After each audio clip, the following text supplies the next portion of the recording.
Welcome to Seek Reality. I'm Roberta Grimes, and I'm so happy you're with us today. This week, our guest who is here for the third time is Mark Ireland, and he's been a leader in the field of proving afterlife survival for a great many years. In fact, he's the son of the very prominent 20th century psychic medium Richard Ireland. He's also, I have to say, the co-founder of a wonderful organization called Helping Parents Heal, which has now got more than 26,000 members, and it assists bereaved parents worldwide. I'm really a big fan of this group because they do such wonderful, wonderful work. He has participated in a mediumship research study conducted by the University of Arizona and the University of Virginia, and he currently operates a medium certification program. And he's also the author of Soul Shift and The Persistence of the Soul, both available wherever books are sold. I have to say, I'm a big fan of his. For many years, I sort of lost track of him, and then I kind of got back in touch with him again. And he's very prominent in this work, but he's such a quiet guy. He kind of operates behind the scenes. Many people, promote themselves. He doesn't promote himself at all. But I went back, I read his books, and I love the work he does. So, Mark, I'm so very happy to have you back with us again. Well, thanks, Roberta. I appreciate it and all your kind words. That was a mouthful to get out my bio. Well, let's talk about how you kind of really got back into this, but you've been in it since you were a small child. I mean, I went back and I read your books again. I had read them when I first kind of rediscovered you, and that was back 6 or 8 months ago. And I read so many books that I can't keep them back in my head. But I went back and looked, especially at your second book. I rediscovered the conversation you had with your father about your previous lifetime when you were like 4 or 5 years old and you were talking to your father about your previous life, which kind of boggled my brain. I think you had kind of forgotten that you had a previous lifetime, which kids do. They will talk about a previous lifetime with their parent and think nothing of it. And then by the time they're 4 or 5 years old, they've forgotten about it. I'd like to talk about that. There's so many things that were in that book that I'd like to talk about, frankly, again, because I had kind of forgotten how marvelous that book really is. And I recommend it actually pretty strongly. The Persistence of the Soul by Mark Ireland. I'd like to kind of suggest that people read that book because it's a handy compendium of a number of things about how we test mediums. And you test mediums and you certify them, right? Yes, that's correct. And my primary goal there is I'm not trying to get articles in science journals or anything like that. I'm just trying to vet resources for people so that bereaved people who are typically pretty fragile have a trustworthy resource to go to. And there's never any guarantee that a reading is going to be great, but it does increase the odds of a good session. Later in that book, you talk about some people who were taken advantage of by a medium that just had a placard up beside the road. Yeah, it was probably within a year of our son Brandon's passing that a therapist we knew introduced us to another family who had gone through something similar. Their son had fallen into a reservoir and drowned, got knocked out on the way in. And so they were pretty distraught and were wanting to talk to other folks who had been through the same thing. And they asked, how we were able to move forward and kind of continue in life in a positive way or as positive as possible. And we just said, we had an understanding of there being something more, a level of faith and also knowledge and understanding, but that, we had found that in addition to a lot of other things, that good reading from a quality medium was helpful to us. Unfortunately, she got impatient, the mother, and didn't consult me for recommendations because I knew some people I was going to steer her to. And she was driving down the road and saw this sign for a psychic reader and went into the shop, and the woman charged her X amount of money and then told her that her son was in some kind of holding place, and that he was there with a mother-in-law who was kind of an evil person, and there was a spell on him and all this garbage, and that, but for $400 she could undo the spell. And she was just so distraught. She left there and went home and cried. And they said, yeah, yeah, that's a mistake. So I just wanted other people to understand that. And that's why that chapter's in the book, to really help people avoid that kind of thing and know where to go if you want to have a mediumship reading, where you have a much better chance with somebody who's got integrity and is operating from an ethical standpoint. Do not go to a sort of street corner medium, and if some medium says that your loved one is in trouble, but they can help the person get out of trouble, just pay them a certain amount of money, walk out the door, because that person is a crook. Yeah, I mean, it's There's pretty no obvious. such thing as that kind of problem. It just doesn't exist. Yeah. I think the thing is they're getting somebody who's in a real fragile state, and they're not, that person may not be thinking rationally or really be in a position to make a good judgment about something like that at the time. So that, that's why I included that, because I think you have to admit there are people in the field who are fraudulent. There's There also a lot actually of there are a lot who are not very good. that too. And that's what I was going to say. I think there's far more that aren't very good or are more deluded and think they're better at it than they are, than there are frauds. But both of those can be harmful to people who are grieving. Yes, right. So that's why, There are if, some who are downright frauds, and there Mhm. are a lot who are not very good. I think we can summarize by saying that. But if you are certifying them, then how would people find them? Is there a website they can go to? Yeah. So my website actually has a link to that site. So I have a certified medium site. I have a site for my dad and videos of him back in the day that people might find interesting. I have a link to Helping Parents Heal, but all those links can be found on my website, markirelandauthor.com. Mark with a Right. K, Ireland like the country, author, markirelandauthor.com. You'll find links to the certified medium site, Helping Parents Heal, my dad's videos, and a lot of other media and things. And that will be in the materials with this that go with this program. So you don't need to worry about that, and don't drive off the road. You'll be able to find that all there. Yeah, and just so people understand what the certification process entails, anyone applying for it has to go through 5 blinded readings conducted on Zoom with no video. They don't know who they're reading for until the time it starts, and they're only given a first name. Then they go through a 5 to 10 minute stretch of just giving anything they get. And then they're asked a series of questions about one specific deceased person, first name only.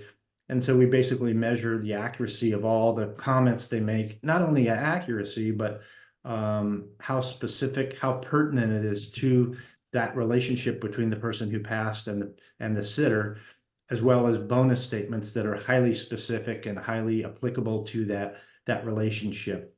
So that's really how it goes. And it's at this stage, it's a very small percentage of people that are passing. So I think that's actually a good thing, because what it means is we're getting better people in through the program that are certified, and eliminating those who maybe have a little bit of it but aren't quite good enough, because again, you're dealing with people who are a bit fragile. One of the things about mediumship that we are discovering, and psychic ability in general, is that it runs in families. It's hereditary. I'm pretty confident now that's true. Before I wasn't so sure, but we've interviewed quite a few people who have psychic ability now on Seek Reality, and almost always they have it in the family, many times on both sides. But almost always at least one parent has it. And your father had it, and it's pretty clear you have that ability as well. And you have family members who have had this ability. And so, which I think is kind of exciting and fun. You have this hereditary ability, and kind of exciting. And so, but you seem not to have really made much use of it in your life. I think It comes more, and goes kind of, yeah, right, for you? I would say, yeah. And so my father had it. his mother had it, his brother had it, and then on my mom's side, I had aunts who had it too. And these are all to varying degrees, but nonetheless, I'd say that for me, it's more of a guidance kind of thing, guiding my life to some extent. But I have not tried to practice it or, become a full-time psychic or medium type person. I have had flashes of it that have been pretty surprising. Maybe someday I'll be more interested in doing that, but I think like I said before, I still have a full-time job. The writing that I've been doing and the podcasting and shows have been more focused on taking this kind of journalistic approach that I felt was important to come across as detached observer, if you will, of the whole field and to be able to report on it in a fair and reasonable way. So if tomorrow I said, okay, I'm going to fully develop this and I'm going to try and become a medium or something, then I probably couldn't do that anymore, at least from the same approach. But yeah, it does run in family lines. I think that's been validated by a number of different research institutions like Windbridge, for example, that it does run in family lines, and whether that's a biological component, a socialization thing, or just a spiritual thing, I can't say, but it is true that it's there. And even my son, it's manifested with him too. I think more of the psychic stuff. You kind of talk about it a little bit. You kind of get hunches, you get sudden awarenesses of things. You describe them in the book about how you kind of get feelings. Yeah, it was funny. Just the other day, I was talking to someone who I was talking about another friend who travels a lot for work, and he said, "Oh, I'd like to invite her to this or that, but she's in Asia all the time." And I just said Kuala Lumpur, and he goes, "That's where she is right now." It was Yeah, just a goofy thing. I mean, it's meaningless, but why would I say Kuala Lumpur? And it didn't come to me like in a vision, or I didn't hear it or whatever. It occurred to me to say Kuala Lumpur. And that's where she was, of all places in Asia, that I would yeah. say that. But in other cases, it's been a little more pronounced. I think the most predominant one, or the most amazing one for me, and I don't know if I mentioned this on our last one. If so, I'm sorry for the redundancy. But for a 3-year stint, I'd been invited to go to speak at a spiritualist church in San Francisco called the Golden Gate Spiritualist Church. It was founded in 1924 by a woman named Florence Becker, who I heard was very similar to my dad in her abilities. She passed in 1970. And each of these 3 years that I would go there to do a talk, I brought a medium friend, Tina Powers, who lives in Tucson. And I would do a talk and she would give readings to the congregation. Now, this particular time, though, she wanted me to share a message. She said, "Mark, I think you're going to get a message. Will you share it?" And I'm like, "Sure, I will." And she kept pestering me about this repeatedly, even up until the day we go into the church. And she's like, "Mark, if you get a message, will you share it?" I'm like, "Yes." So I went into their healing room, sat down, and quieted my mind for a little bit. And while I was sitting there on this bench, a name came to me, Max. But then immediately, Maxine. I thought, oh, maybe it's Maxine, not Max. Now, I didn't see it. I didn't hear it. It just came in like an idea or a thought would, just floated in.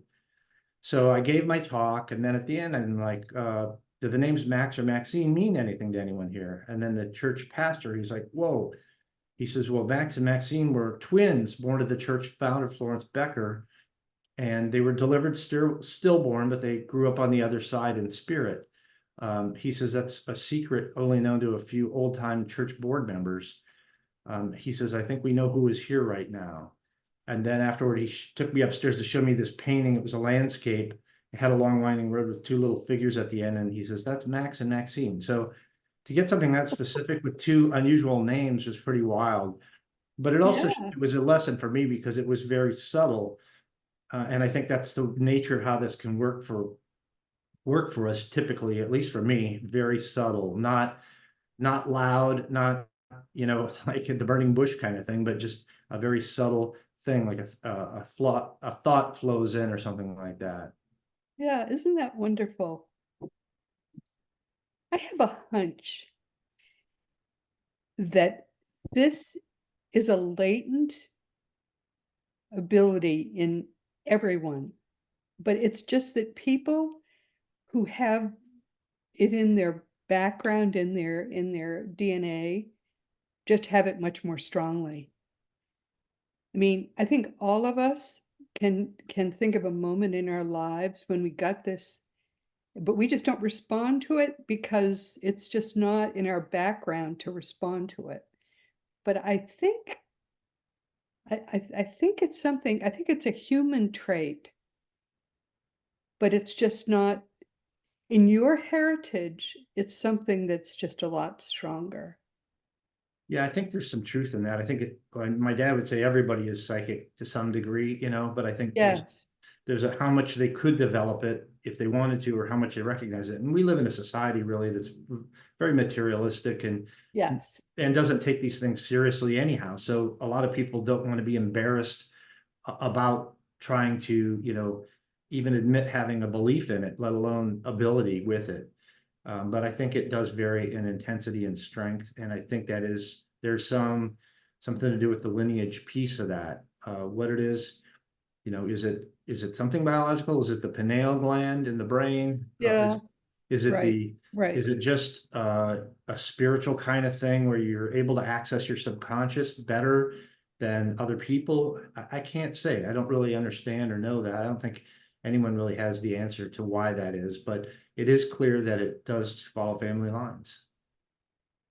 There's another wonderful story in your book about someone who is a very extreme skeptic, and but someone persuaded him, if you survive your death, which would be a big surprise to you because you're such a skeptic, will you let us know that? And he said yes. And I think, I don't remember the whole story in detail, but it was something about, if you do, let's come up with something you're going to say at your funeral.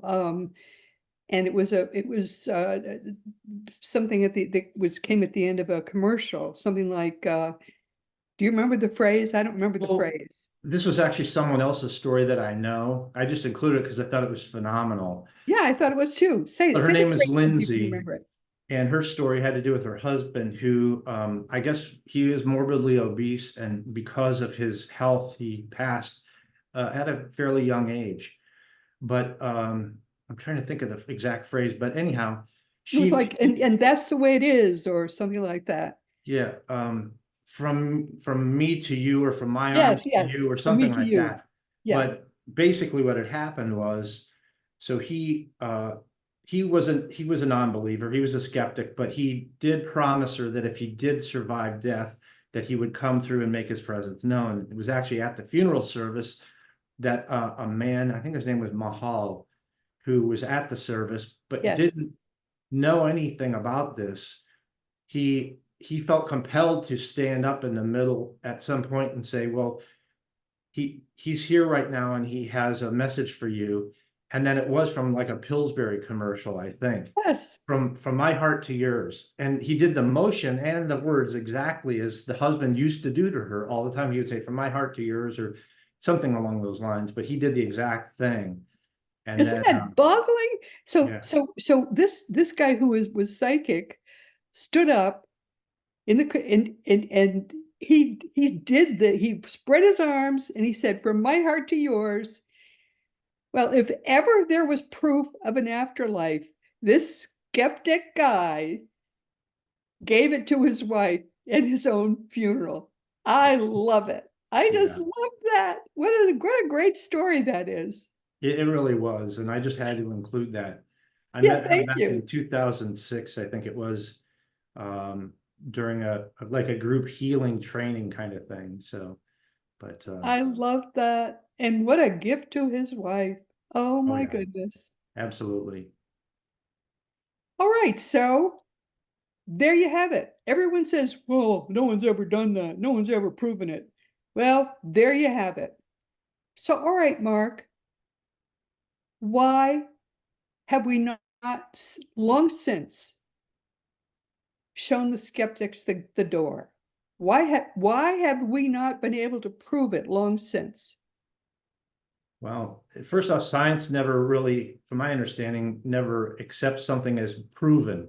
They'll say the evidence points No, to no, this or no, whatever. no, no. That all of that is just to me complete, pardon the expression, crap.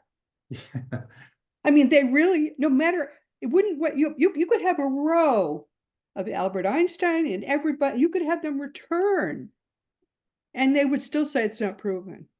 No, I agree. And that's where I was going to say you'll never be able to do that to their satisfaction. So I've long felt like I used to try and argue against skeptics and this and that. I even have a chapter in the book about the skeptics and the mindset. Yeah. But I think I've gone to the point of just saying, it's going to be a grassroots thing to bring about change because scientific materialism is so deeply embedded in academia and in culture on the whole that to overturn that is it's a very difficult proposition. But Why do they hold sometimes, on to something so depressing as you blink out like a light? Why is that their happy thought? yeah, it's not their When you happy have thought. beautiful stories like that, this man stood up and he gave this gift to his wife at his own funeral. Yeah, and honey, now I believe because And they I'm there. and they would the skeptics would say that's an anomaly or it's just coincidence or It just has something. to happen once. Yeah, no, I know. It's I it's a mean, you and I know what's true because we've seen it happen 100,000 times. yeah. You can't change somebody's mind. They have to be open to changing it. And usually I think that comes about by virtue of a personal direct experience. So some of these folks, if they had an experience that was compelling enough, then maybe that would shift their thinking. I don't think it can, Maybe dear. I not. don't. It's their loss, really. It's a I'm shame. sad for them. Well, and the saddest part too, not just for them, but the false gospel that they spread, uh, False gospel. Thank you. What a beautiful term. I'll have to remember that. yeah. So Why? which makes other people fear death and mourn their loved ones in such a way that it just tears them apart. So that's the byproduct of that mindset and trying to sell that to other people. Um, it's a depressing philosophy. I can remember still what it was like to finally really, really get it and understand. Yes, it's like the door opens and you suddenly realize you really don't ever die. Suddenly there's no ceiling, there's no door. Everything, the horizon is forever. Do did you ever have that moment? Do you still remember what that was like? Maybe you never did because of your father. Maybe you always knew. But there was a day when I stopped fearing and started knowing. I remember what that was like. I think from growing up with my dad, it was instilled in me at a young age that there was more. I could see that through the demonstrations he did and giving messages to people that he didn't know with a lot of details, names, nature of relationships and things like that. So as a kid, I'm like, wow, there really is more, it's not just this. And so, but as far as a direct personal experience, I'd say the closest that I can come is I it was a year after my son Brandon passed that I had a direct out of body experience with him, meeting him in a place that was like a three-walled white room. And he was sitting on like what would be a countertop to it, but it really was not a physical place, I don't think. It was more probably for me, but it was a three-walled glowing white room with him there.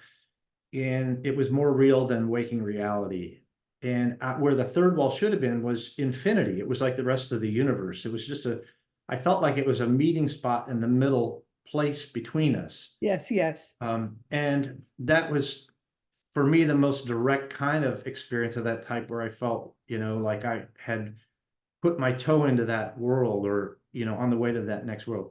And ironically, just a couple of months ago, a woman wrote me and she said, she said, I had an experience, after my son passed, and she went on to explain it. And she said, I never thought any, she says, it was very very, very real, but I always doubted it until I read page 189, I think it was, of Soul Shift. She goes, I had the exact same experience in a three-walled white room and with the fourth wall missing where it was infinity, the rest of the universe. So that was pretty cool to read, not only to know she Yes, had the same experience, confirming mine even more. right. So, but yeah, I think everybody gets there a different way. Hopefully for most people, they do get there because to live in fear of death your whole life is a pretty, it's kind of a drag on your reason for being here. You're Oh, not really yes. living. When you really get it, it's just suddenly there's infinity, there's no end. What a joyous feeling this is. Yeah, and you look at all the near-death experience accounts and how similar some of them are, and the feeling that people have there are almost universally. Now, there's some that aren't this way, but a lot of them, they have this deep, pervading feeling of love beyond any love they've ever felt while in Yeah, the physical body. Um, Colors that you can't even describe that don't yes, exist here. yes, Um, yes. and then just this sense of joyfulness. So yeah, I think those all give us a hint as to what our future entails. But we're here now for a reason, I think. So it's important to see that through and be of service and to grow yourself while you're here. No, I mean, we are here. You and I are here to help other people understand what's really true about reality, about we're here to teach, you and I. Yeah, And even though you started off with the reincarnation story when I was 3 years old, sitting with my yes, dad in the car. and So you knew you had 9 siblings in that lifetime. I yeah, I just, mean, I don't remember any of that, but the research done by Ian Stevenson and yeah, subsequently by Bruce Grayson and Jim Tucker at the yeah, University of Virginia pertaining to reincarnation really says, the evidence is very strong and it involves kids up to maybe age 6 or 7 at the oldest. And then they kind of become socialized and forget those memories. I don't remember them right. now, but my dad had this detailed conversation with me and I was just answering questions, bam, bam, bam, without hesitation. So that, I guess, tells me that, we've been here a lot longer than we think. We're more than just It's even in the Gospels. Jesus talked about reincarnation. Everybody reincarnates repeatedly. you're you're not just Roberta, I'm not just Mark, that's our present No, identity, but we're much more than that. yeah, no. I've had 17 lifetimes with my present spirit guide, and I've always been male. This is an unusual thing for me to be a female. So it's just, yeah, we do it over and over again,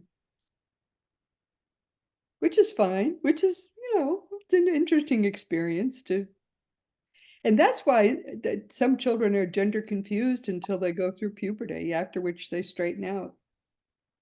Yeah, I would think there are recollections of being somebody else in a different kind of body.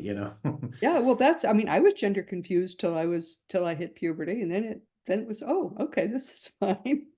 I'll do it. I'll do it the way I'm supposed to do it this time around. It's fine. Actually, I think it's an advantage to be a female now, but before it was like, I I would prefer to be the other kind. Yeah, men have had their way for a long time. Yeah, yeah. Well, yes, because when I was young, it really was better to be a male. But now I think it's better to be female. But that's a topic for another program. Yeah. But all right, so let's talk a little bit about reincarnation. It the reason we're here quite clearly is to learn and grow spiritually, which we come here without any understanding of, though, which is pretty frustrating, I think, because we're not only are we born without memories of, except very dimly, of previous lifetimes, but we really don't have a clear understanding of what we're supposed to be doing, which is learning to be good. I mean, Jesus taught that. Other religions have taught that, but we don't really remember that, but that's what we're supposed to do. Learn to love, learn to forgive. We don't Yeah. remember that. So we're into the speculative area here in terms of how these things work and, all that. My opinion or my thought on it is that, we come into this life with a blueprint, kind of a path. And so when things line up and things are going properly, we're probably in that path and we haven't varied from it too far. So even though we don't necessarily have vivid memories that come to the forefront, even though people may have periods of deja vu, or as a young child, they may remember things from before. Um, I think we have this kind of guidance in our life, and it steers us where we're supposed to go, and we meet the people we're supposed to meet, and things that seem coincidental just seem to happen, but they're maybe more synchronistic. I've definitely seen that in my life, especially since the passing of my son, and that would involve the people I've met that are in the field of mediumship research, mediums themselves, um, meeting Elizabeth Boyson and the founding of Helping Parents Heal, all these kinds of things. I remember back, I have a chapter in my first book, Soul Shift, where I had a reading from Linda Williamson, who's a prominent medium in England. And during that, and this was back 20 years ago, almost, she was telling me about how I would be involved in the formation of a huge organization that would have worldwide impact and all this. And all I had to do was be myself and tell my truth. People would be drawn naturally and all this. And at the time, I'm like, what? What are you talking about? You know? And lo and behold, look what unfolded, Yes. organization with 26,000 members, Yeah. 165 affiliate chapters worldwide, a conference every other year that draws 1,000 people. um, it's pretty amazing to think about. So those kinds of things tell me, okay, there was a plan here. And I remember her also, because I was getting impatient back then, like, when is this stuff going to happen? This is taking forever. And she did tell me, she goes, these things happen, not all, don't always happen in the time frame we would like or we think they should. It happened in So their own time. yeah, exactly. So I guess I've learned to back off and just relax a little bit and just figure things will fall into place, and many of them have. And so let's talk a little bit about Brandon. Do you think that was his time when Yeah, as hard as it was for my family and me, I do tend to think it was his time. I he think was he only 18, right? yeah, he was 18. But he fit the characteristics of what you'd call an old soul in terms of his level of compassion and empathy, simplicity of living, not being hung up on how he was perceived by other people, befriending kids that were not popular, seeing those kids that maybe who were depressed or needed, more of a friendship, didn't have friends and things like that. And a lot of the other parents I've talked to whose kids passed at a young age have a lot of these same characteristics. So I don't know that he needed to be here that long. I think maybe he was here to set an example and to be a catalyst for all of this stuff to happen, just like maybe some of the other kids too. Yeah. I do recall on two occasions my father addressing Brandon and looking at him in a funny way where I thought, my dad knows something he's not telling me. Now, I never asked my dad, Dad, is there something going on here that I don't understand? I never did that. And I would imagine if he did know Brandon was going to pass at a young age, he wouldn't have said anything to me because it would just tear my heart out and make me worry every day and try Of and prevent course. that, Of course. Of course. Yeah. Yeah. Some gifts are very hard to receive, but that doesn't mean they're not gifts in a way. Yeah. And I still get, because I know so many mediums now, I'm getting messages every time I see one of them, they'll say, this from your dad or this from Brandon and that kind of thing. So it's pretty interesting. I just had Yeah, I'm sure. Molly, who's a medium friend of mine who lives in Wisconsin. She's like, uh, she said, "Oh, your dad's showing me your granddaughter waving a wand and performing magic." Well, that's my almost 6-year-old granddaughter, Lily. She loved the movie Frozen.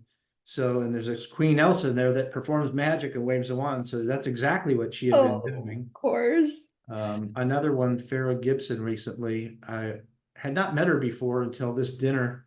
I was meeting her and Michelle Claire, another medium friend. And so I bring up Brandon and I show Farrah a picture of Brandon. And I mentioned that he played bass guitar. And she says, "Oh, He said, but he says that his new bass had an extra string. Well, that was true. His original bass was a 4-string bass. And then for his last birthday, when he turned 18, just months before he passed, he wanted a 5-string bass, and we bought him a 5-string bass. So that's a pretty obscure piece of information. And then she went Yeah, on to say, he shows you that you were, like I see, taking all the strings off the guitar and restringing it. Well, just a couple days prior, I'd been in Prescott, Arizona with a friend, and she's walking downtown with me after a hike, and we go into a music store, and she asks the guy, "Oh, do you restring guitars?" And he's like, "Oh yeah." I said, "You don't need to do that, I'll do it for you." So I bought her a set of strings, and I restrung that guitar. I took all the strings off, put new ones on. So I get these little connections all the time, so yeah. it's nice. I mean, it's been a long time, but I still say a prayer for him every night, and I think about him every day. I feel like he's part of my life in Of course, some he's way. part of your life. Oh, yes. Oh, my dear. Well, we're coming to the end of our time, if you can believe it. This always goes so quickly. Mhm. What do you want people to take from our time together today? I think going back to what we talked about pertaining to how you view life, why you're here, what it's about. And so, hopefully people don't fear death and understand there's more, so they can live fully now, and not be consumed by that fear or debilitating grief over the passing of a loved one. So that's it. How people get there's going to differ, but if this is all new to somebody or they're skeptical, they can read books about these phenomena, whether it's near-death experience stuff by like a book by Dr. Bruce Grayson or Eben Alexander, or on the mediumship, like my books or others. There's a number of different phenomena that are suggestive and provide a lot of evidence for this. And when you put them all together, it's a very compelling body of evidence. So just enjoy life, live it. You're here for a reason. Enjoy life and live it, and you're here for a reason. And it's a wonderful, wonderful reason. Well, bless your heart, dear. Consider yourself hugged. Thanks, And Roberta. we'll do this again. And take care. You too, dear. Well, everyone, this has been Secret Reality with Roberta Grimes. Didn't you love him? Mark's website is markirelandauthor.com, and that will be in the notes below. And once again, my beloved friends, we've come to the end of our time together. This has been Secret Reality with Roberta Grimes. I'm very glad you could be with us today. Please never forget that you are a powerful, eternal being. You never began, you never will end. And when you get that, when you really get all the implications of that fact, the fact that your life truly is eternal, it changes everything in your life for the better. Next week, our guest will be Father Nathan Castle. He'll be here for the 9th time. Father Nathan is a Dominican priest. He lives and works in a community of Dominican men and women who serve the University of Arizona in Tucson.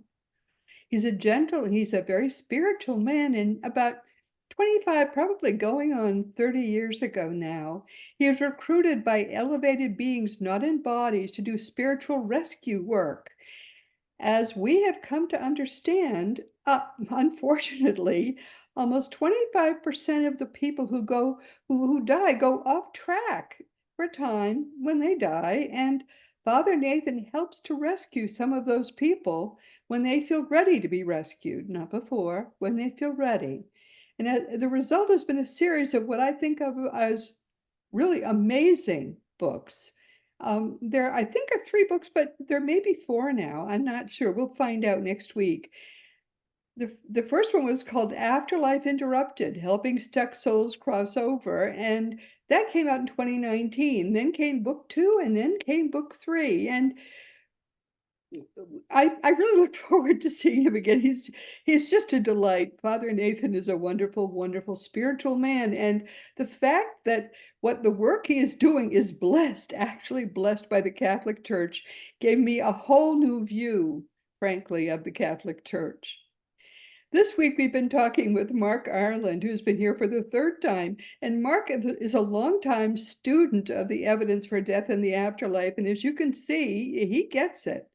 He really gets it. I hadn't talked with him for the better part of a decade. He was one of my first guests on Seek Reality, and I kind of lost touch with him. But as you can see, he's been very busy, and he is a beautiful, very spiritual man. So we'll have him back again together. We'll get together with him as well before too long.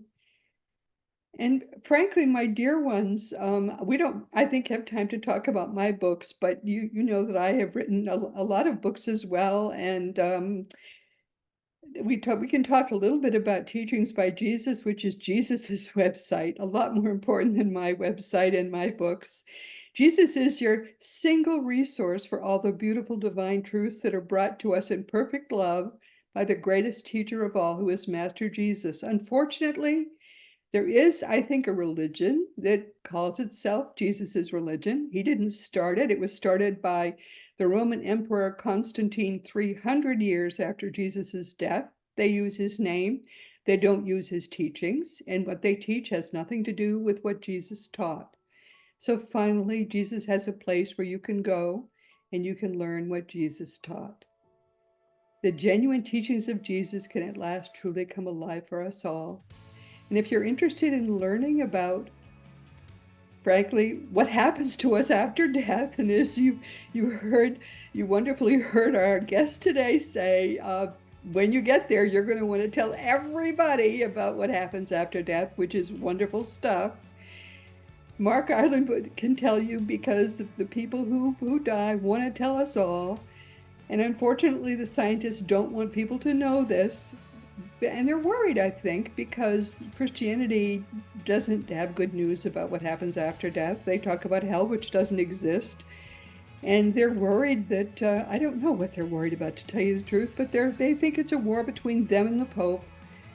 And it's not. But to be frank, you can learn the truth at seekreality.com. And meanwhile, this has been Seek Reality with Roberta Grimes. Please enjoy and make the most of this coming week in our one reality, always knowing that you are a powerful, eternal being, and you, most of all, in this whole universe. You are infinitely, eternally, and perfectly loved.